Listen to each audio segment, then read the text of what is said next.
Perkenalkan, nama saya Dr. Putri, mungkin lebih lengkapnya Dr. RR Putri Ayu Hapsari. Supaya semua pada tahu, saya bekerja di RSUD Kota Mataram sudah sejak tahun 2018. Jadi usia saya dengan adik-adik semua mungkin cukup jauh, dan saya akan sedikit berbagi pengalaman mengenai pemeriksaan kesehatan yang mungkin akan dibutuhkan pada saat pemeriksaan IPDN nanti. Bisa kita mulai semuanya?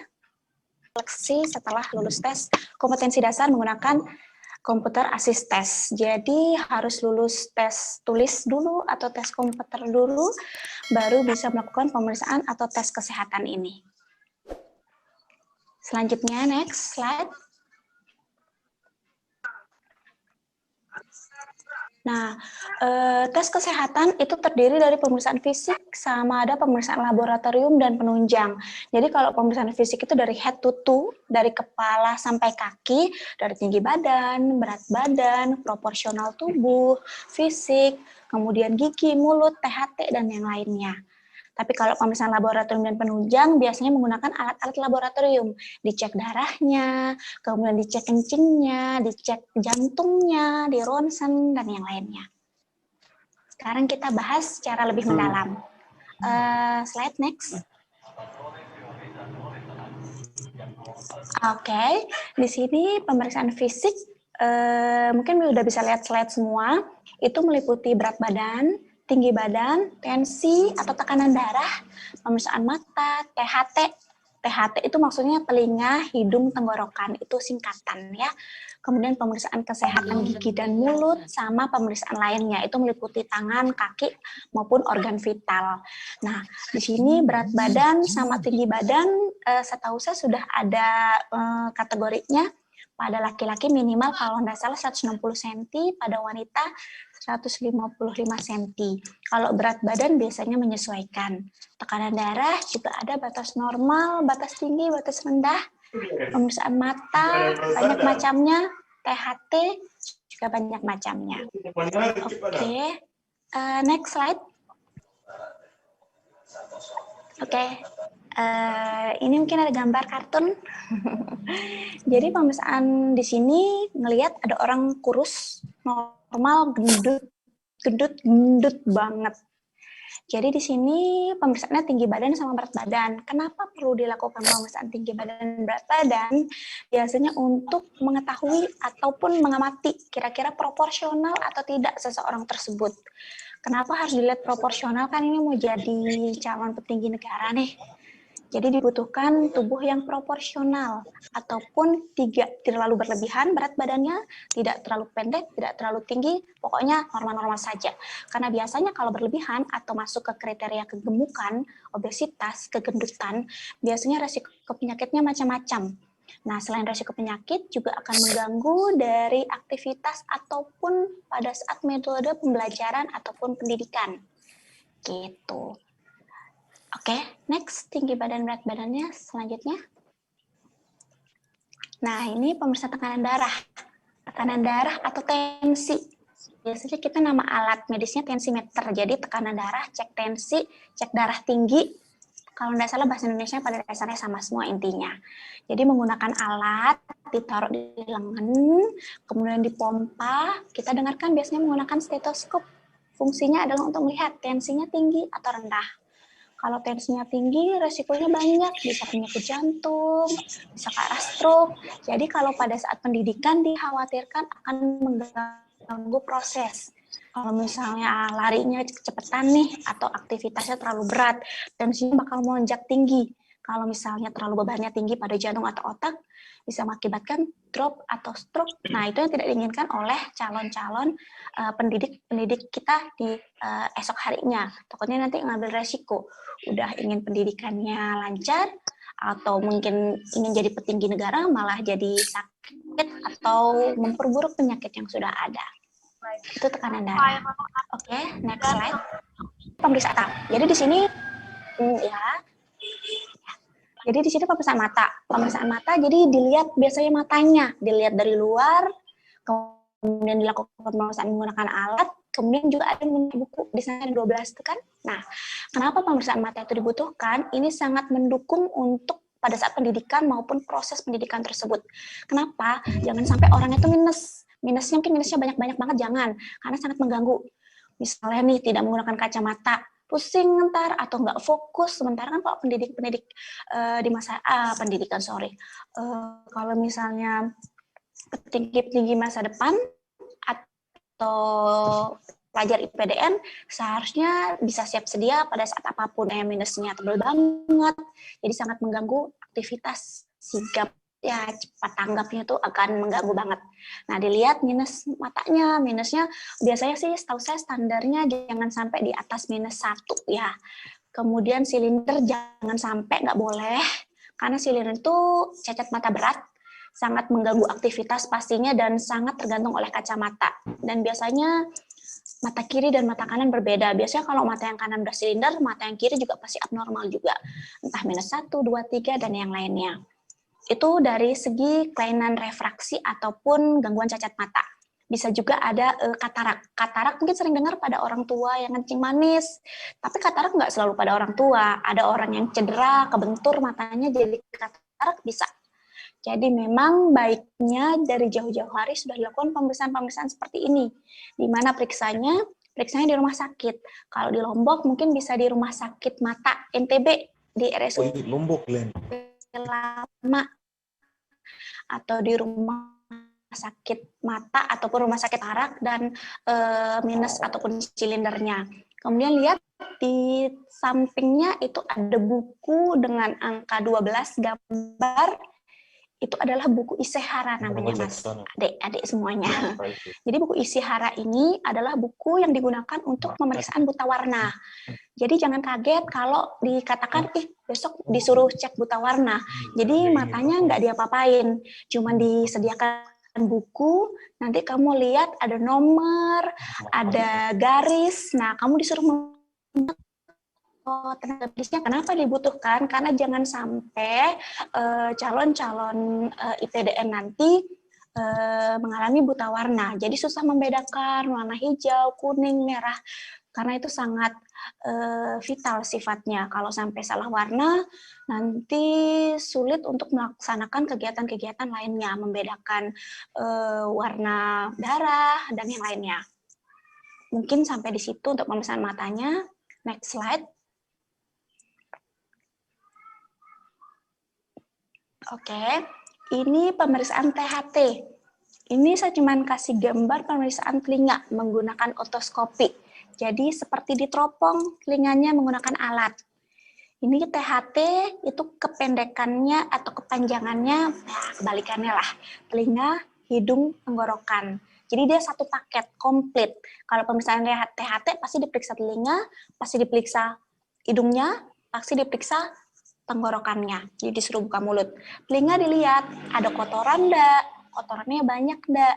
Kalau misalnya kotorannya banyak, harusnya dibersihkan dulu. Pasti disuruh pulang, ataupun mungkin sebelumnya dicek dulu, disuruh bersihin dulu, baru pemeriksaan yang lebih resmi. Kenapa? Nanti bisa mengganggu dokter ataupun pemeriksaan kesehatan untuk mengamati gendangnya. Karena pemeriksaan gendang telinga itu sangat penting, jangan sampai gendang telinganya bolong. Kenapa takut gendang telinganya bolong? Seandainya nih ada pelatihan ataupun aktivitas berenang. Kalau misalnya masuk air ke telinga yang gendang telinganya bolong, itu bisa bikin rusak bagian telinga dalamnya. Jadi kalau memang ingin supaya lulus pada pemeriksaan THT, lebih baik periksa jauh-jauh hari sebelum pemeriksaan resminya. Itu untuk telinga. Jadi jangan sampai bolong gendangnya, jangan sampai banyak kotoran, jangan sampai lagi infeksi telinganya. Gitu. Itu untuk telinga aja cukup. Kemudian hidung. Hidung dilihat pakai menggunakan pemeriksaan hidung. Ada spekulumnya. Jadi dibuka. Jadi jangan kotor-kotor hidungnya. Dibersihin dulu di rumah, jangan pilek. Kemudian kalau punya infeksi di bagian hidung atau alergi, misalnya minum obat dulu, ataupun hindari kontak yang memicu alergi. Paling sering sih yang alergi udara dingin, atau mungkin habis minum-minum es sebelumnya, kecapean habis olahraga, kemudian minum es biar seger. Tapi kalau misalnya pada saat pemeriksaan lagi pilek, itu bisa mengurangi poin. Kenapa? Karena dianggap tubuhnya dalam kondisi yang tidak fit dan sulit untuk pemeriksaan lebih lanjut. Jadi harus jaga makan, jaga minum, istirahat, sama konsumsi obat dari jauh-jauh hari supaya fit pada saat pemeriksaan resminya. Itu telinga, hidung, tenggorokan. Oke, sekarang yang ketiga adalah tenggorokan. Tenggorokan biasa disuruh buka mulut A, kemudian ada tang spatel, dilihat amandel biasanya. Jangan sampai amandelnya gede-gede banget. Kenapa? Resiko infeksi itu sangat tinggi pada orang yang amandelnya gede. Jangan sampai pada saat pendidikan nanti malah sakit tenggorokan, suaranya nggak bisa keluar, batuk-batuk. Apalagi musim sekarang, lagi musimnya corona, nanti malah disuruh pulang, nggak luluskan. Walaupun mungkin pemeriksaan rapidnya negatif, tapi kalau batuknya parah banget, pasti pemeriksa sama teman-teman takut juga. Nanti disuruh pulang, nanti nggak lulus lagi. Gitu. Jadi telinga, hidung, tenggorokan itu satu komplit, satu paket. Jadi harus bersih, harus sehat, harus minum obat kalau memang sakit dari jauh-jauh hari, dan jaga betul makan, minum, dan istirahatnya. Pemeriksaan gigi, ini pemeriksaan tenggorokan tadi, cuman bedanya ini yang dilihat giginya. Jadi dilihat sekeliling giginya sama area mulutnya. Jangan kotor-kotor banget. Kemudian giginya kalau bisa, kalau ada yang bolong, ditambah. Yang penting jangan di tempat yang sangat umum ya, di depan misalnya, itu kan ganggu estetika atau ganggu penampilan banget. Itu juga bisa mengurangi poin atau mungkin nggak lulus. Jadi betul-betul jaga kebersihan gigi dan mulutnya. Kalau misalnya ada masalah, segera konsultasi ke dokter gigi. Kalau misalnya giginya bolong, ditambal, nggak apa-apa, karena memang itu salah satu metode pengobatannya. Saya rasa itu tidak akan mengurangi poin. Kalau area mulut biasanya dilihat kebersihannya. Jangan terlalu kotor, jangan terlalu banyak sariawannya, atau mungkin jangan sampai ada jamurnya juga. Gitu. Oh ya, setahu saya pemakaian kawat gigi juga tidak dianjurkan. Jadi kalau memang pakai kawat gigi, dilepas dulu. Pada kondisi yang gigi berantakan, saya rasa nggak masalah. Kenapa pemakaian kawat gigi dihindari pada saat pemeriksaan ataupun seleksi calon IPDN? Karena khawatirnya nanti pada saat aktivitas, mungkin terlalu berat aktivitasnya, sehingga bisa membebani tubuh, nggak sadar, bisa terluka bagian mulutnya, ataupun mengganggu fungsi-fungsi lainnya. Oke, next slide. Ini pemeriksaan tangan. Melihat nggak orangnya duduk, kemudian pegang kertas. Itu nggak main-main orangnya, tapi memang pemeriksaan. Jadi ini untuk melihat apakah orang itu tremor atau enggak. Tremor itu artinya tangannya geter. Kamu bisa cek sendiri di rumah. Kenapa? Ingin tahu dia getar atau enggak, biasanya itu indikasi dari penyakit kronis, tiroid atau kelenjar gondok, penyakit jantung, penyakit yang melibatkan otak juga biasanya bisa dilihat dari atau gerak tidak normal dari tangan. Jadi dia seperti bergetar gitu, ya getar, dan itu nggak bisa dikendaliin. Misalnya saya nih, ini ada tremor tuh gini, stop dong, stop. Kalau kita kan bisa ngendaliin, kalau dia enggak, karena memang sudah spontannya seperti itu. Jadi sudah abnormal, nggak bisa diem tangannya. Jadi bisa dicek di kertas, di atas kertas. Jadi sediain kertas satu lembar, kertas tipis, kemudian letakkan siku kita di atas meja, dua-duanya, kemudian begini, taruh kertasnya di atas tangan kita. Kalau kelihatan kertasnya bergetar, kemungkinan kita ada gejala ke arah tremor. Nah, tremor itu bukan penyakit, tapi gejala penyakit. Seperti yang saya bilang tadi, bisa penyakit di otak, contohnya Parkinson, bisa juga penyakit tiroid atau gondok. Biasanya itu bisa mengurangi poin, bahkan nggak bisa lulus. Karena itu penyakit kronis yang kira-kira akan memperburuk kondisi kalau misalnya kita ngikutin pelatihan atau pendidikan IPDN ini. Jangan sampai masuk pendidikan malah jadi tambah parah sakitnya. Ini lihat pemeriksaan lainnya. Jadi lihat ada kaki di sana yang sebelah kanan. Rasanya dengan kelainan seperti ini sulit untuk diloloskan. Oke, ini yang paling yang di tengah itu X. itu adalah kelainan dari lahir. Jadi tidak bisa diperbaiki dan biasanya sulit untuk lolos dalam tes IPDN ini, tes kesehatannya. Kemudian lihat yang bagian paling bawah itu adalah varises. Jadi varises itu adalah pelebaran dari pembuluh darah di salah satu bagian tubuh. Contohnya adalah kaki. Jadi kelihatan kakinya membiru, bukan membiru seperti kedinginan atau memar ya, tapi kelihatan seperti ada pembuluh darah yang warnanya biru menonjol dan sangat kelihatan jelas. Di mana orang lain tidak tampak, tapi kita tampak. Atau di kaki sebelahnya tidak tampak, tapi di kaki sebelahnya tampak. Jadi itu adalah varises. Jadi jangan sampai pada saat pemeriksaan varises kalian kelihatan. Kenapa? Takutnya kalau misalnya varises di kaki aja ada, varises, mohon maaf ya, kita sama-sama dewasa, varises di bagian kemaluan juga ada. Karena itu biasanya akan menimbulkan rasa nyeri pada saat tes ataupun pelatihan IPDN ini. Jangan sampai pada saat kamu pelatihan ataupun pendidikan justru memperburuk sakit, memperparah sakit kalian gitu. Itu varises varikokel. Nah, varises itu adalah pelebaran dari pembuluh darah di kaki yang digambar itu. Kemudian ada varikokel, adalah pelebaran dari pembuluh darah di bahasa Indonesianya kemaluan. Kenapa bisa melebar pembuluh darah di kemaluan? Biasanya bisa dilihat dari orang tersebut aktivitasnya seperti apa. Orangnya punya batuk kronis, kemudian orang yang suka duduk dalam waktu lama seperti supir ataupun yang aktivitasnya lama pada posisi duduk, itu biasanya bisa memicu varikokel atau pelebaran dari pembuluh darah di bagian kemaluan kita. Biasanya paling sering laki-laki. Kalau misalnya kita aktivitas lari ataupun aktivitas berat, biasanya dia akan menimbulkan rasa nyeri dan kesemutan. Kalau misalnya tidak direhatkan, dia akan memburuk rasa nyeri dan kesemutannya. Jadi biasa itu yang tidak menjadikan seseorang yang memiliki penyakit-penyakit ini lolos pada saat tes kesehatan IPDN. Kemudian itu kelainan bentuk kaki sudah di atas, dan yang pertama itu hemoroid. Hemoroid itu mungkin bahasa Indonesianya semua orang tahu, itu adalah ambeien.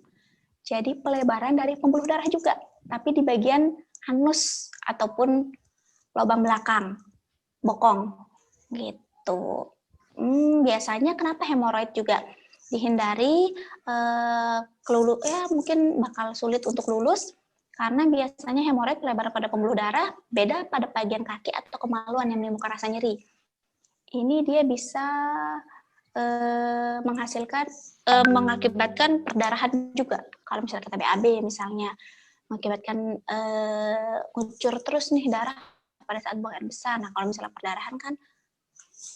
perdarahan kan nanti malah bisa shock, dan itu bisa mengganggu aktivitas ataupun proses pada saat pendidikan. Kesehatan ini, Jum.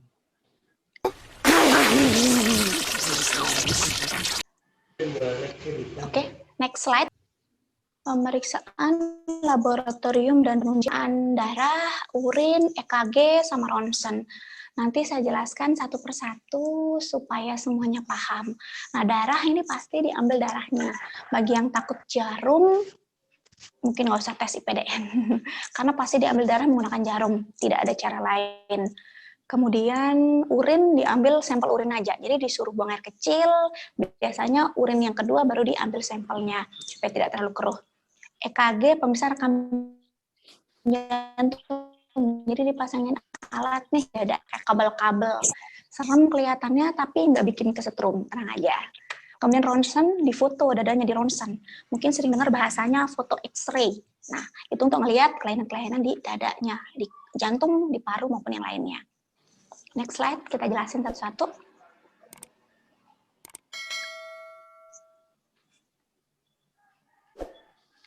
Oke, ini saya kasih lihat contoh gambar pemeriksaan lab darah dan urin.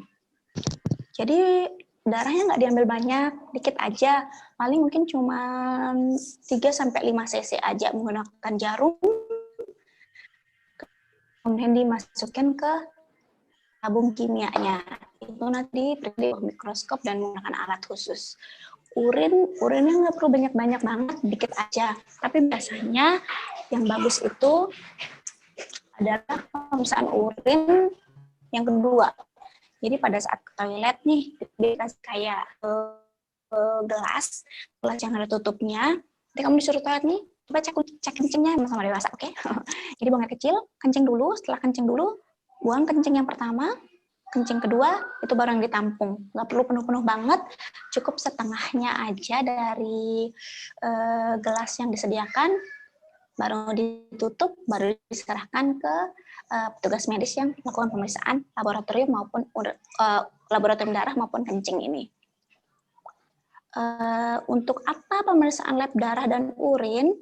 Itu kalau untuk darah nanti dilihat HB-nya bagus nggak, kemudian ada infeksi nggak di dalam tubuhnya, kemudian pembekuan darahnya gimana, bagus nggak, kira-kira nanti kalau misal kebentur atau apa, bakal memar atau perdarahan nggak, itu bisa dilihat dari trombosit atau komponen darahnya. Kemudian bisa dilihat fungsi ginjalnya dari pemeriksaan darahnya, ginjalnya normal nggak, kemudian fungsi hatinya ada infeksi atau tidak. Itu sih kalau dari darah. Kalau dari urin biasanya pemeriksaannya ada infeksi ataupun ada kelainan dari pemeriksaan urin atau tidak. Itu juga meliputi pemeriksaan narkoba maupun tes kehamilan. Karena pada kasus orang yang menggunakan narkoba atau obat-obat psikotropika, terlepas dari apapun alasannya, walaupun mungkin keluhannya sulit tidur karena stres, bakal pemeriksaan tes kesehatan ini, jadi menggunakan obat tidur ada juga yang golongan psikotropika. Itu tetap tidak dibolehkan dan pasti tidak lulus. Jadi jangan konsumsi itu di atas 2 minggu. Kemudian pemeriksaan kehamilan, pastinya pada kondisi hamil tidak boleh melakukan pemeriksaan ataupun tes kesehatan PDN ini karena memang dipastikan tidak lulus. Sebaiknya memang yang belum menikah dan tidak dalam kondisi hamil ataupun dalam kondisi penyakit-penyakit kronis dan berat. Oke, next slide.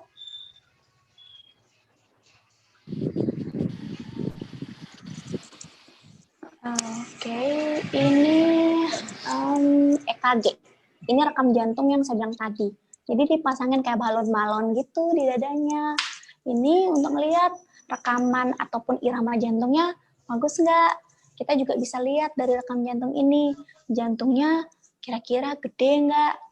Tergantung dokternya nanti bisa membacanya.